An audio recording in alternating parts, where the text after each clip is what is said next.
Anthony Raveau, bonjour. Bonjour Philippe. Bienvenue dans le Buzz Média Angers Figaro. J'appelle ancien annonceur, vous étiez chez Neuf Télécom, vous êtes surtout le fondateur en 2005 et président depuis de l'agence média indépendante MyMedia.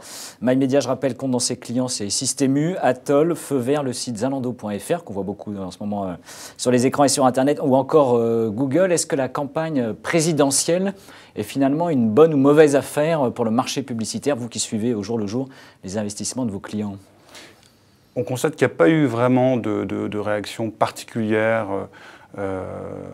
des annonceurs, en tout cas de nos clients. On n'a pas le sentiment qu'il y ait eu une appréhension très forte de la part des annonceurs. C'est resté assez neutre. Donc on ne constate rien de très précis aujourd'hui.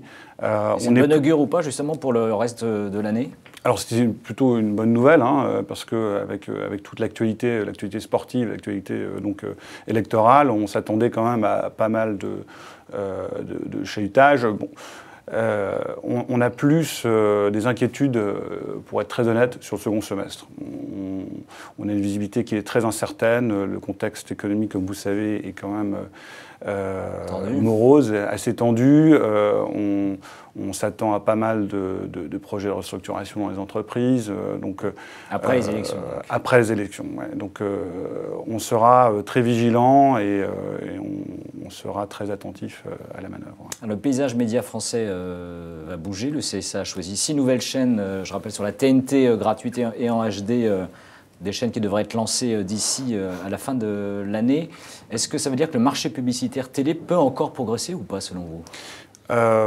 Si on regarde les chiffres, en fait, les chiffres d'affaires publicitaires télé entre 2005 et 2011, finalement, le marché a gagné 200 millions d'euros, à comparer au marché du display, qui lui a gagné 400 millions d'euros. Donc la publicité sur Internet. Publicité sur Internet, juste sur le display, je ne parle même pas des moteurs de recherche.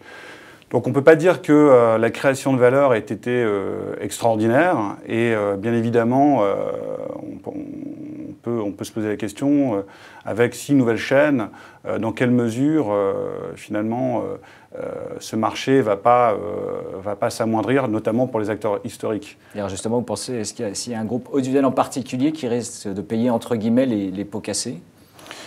Je pense que les acteurs historiques vont s'affaiblir, mais dans les acteurs historiques, vous avez bien évidemment des groupes qui ont eux-mêmes les nouveaux canaux. Donc on comprend bien la logique défensive de ces groupes médias. Je pense que France Télévisions va en pâtir, parce que France Télévisions, finalement, on lui a retiré ce qui faisait sa force, la capacité de monétiser son prime time, d'avoir une offre publicitaire très compétitive, et d'autant plus compétitive qu'aujourd'hui, il y a de moins en moins de carrefours d'audience, tous médias confondus.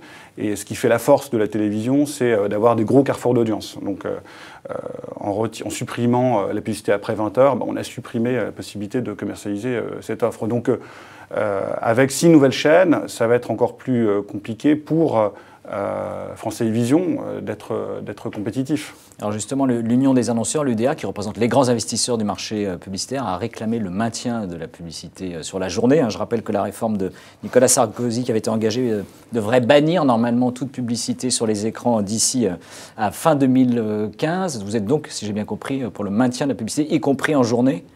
Alors moi, je suis pour le maintien de la publicité. Très clairement, dans le contexte actuel, je pense que se passer de plus de 400 millions d'euros de recettes publicitaires, je pense que c'est quand même très scabreux. Et je suis même pour le rétablissement de la publicité après 20 heures. Parce que on fantasme beaucoup sur le modèle BBC. Je pense que France Télévisions a son propre modèle qui lui appartient de définir. Et a cruellement besoin de pouvoir monétiser son audience après 20 heures. Je pense qu'il faut rétablir ces publicités pour pouvoir justement financer les programmes et avoir un contenu de qualité. Je pense que c'est primordial, et la publicité en France, c'est quelque chose de bien, ça contribue au développement économique, et je pense que France Télévisions doit inventer son propre modèle avec de la publicité. Donc ce sera à charge du prochain président d'aller le convaincre pour remettre de la publicité après 20 heures sur le service public. Alors, Contexte de consolidation, on voit du marché de l'achat d'espace et de concentration sur le marché français. MyMedia est indépendant. Ouais. J'ai dit créé en 2005. Est-ce que vous pouvez continuer votre parcours seul face à des mastodontes aujourd'hui de l'achat d'espace qui sont la plupart des réseaux internationaux? Ça fait 8 ans, nous sommes dans notre 8e année d'existence. En 2010, nous avons fait 30% de croissance par rapport à 2009. En 2011, 30% de croissance par rapport à 2010. Donc le modèle indépendant, aujourd'hui, il fonctionne. Il n'y a aucun problème. On fait beaucoup de croissance, on se développe. Et ça, c'est toujours dû à la satisfaction croissante des annonceurs qui ne trouvent pas de qualité de service, de qualité de conseil aujourd'hui chez nos concurrents. On tape sur une croissance cette année de l'ordre de 20%. On a une offre aujourd'hui qui est unique, qui est une offre très intégrée, offline, online, avec des consultants qui ont une visibilité transverse sur les problématiques des annonceurs. On a étudié la possibilité d'un adossement il y a à peu près 6 mois. On a vraiment regardé quel était le champ d'options pour MyMedia, pour poursuivre, pour continuer à croître. Et il se trouve qu'aujourd'hui, rien n'est plus vertueux pour nous, à notre sens, que de rester indépendant. Voilà. MyMedia restera indépendant.